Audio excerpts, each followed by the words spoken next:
Everywhere you go, in the city or the country, rock beds are beneath you for thousands of feet. Deep in the beds, heat and pressure turn decaying plants and animals into oil and gas. The oil and gas migrate through porous rocks until they're trapped by impermeable rock barriers. Geologists look for the traps. Exploration companies drill wells into them, searching for oil and gas. Before drilling can begin, division engineers must approve the drilling plans. The plans include the protection of surface and underground environments. During drilling, heavy drilling mud is circulated into the well to control underground pressures. Blowout prevention equipment installed on every wellhead acts as a backup pressure control system. With it, a well can be shut in at any time.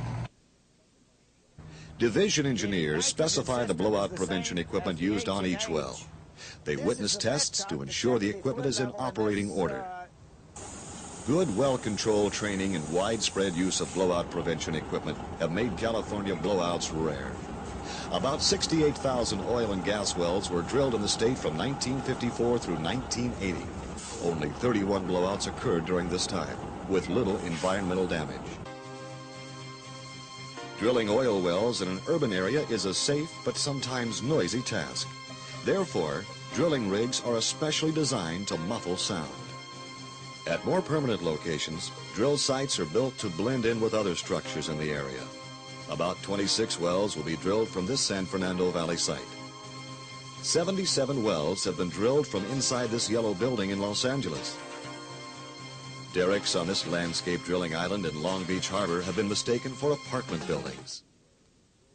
Most oil and gas wells are drilled through water zones.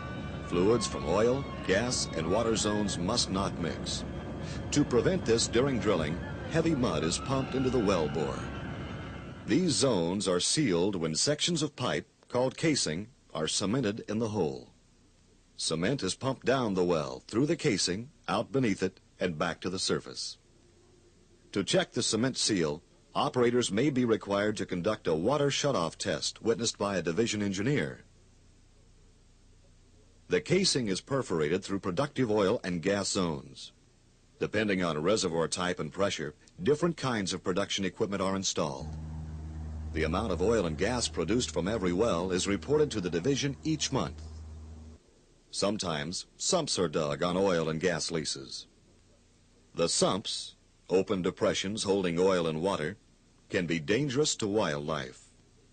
12 years ago, the division began to locate and classify California oil field sumps.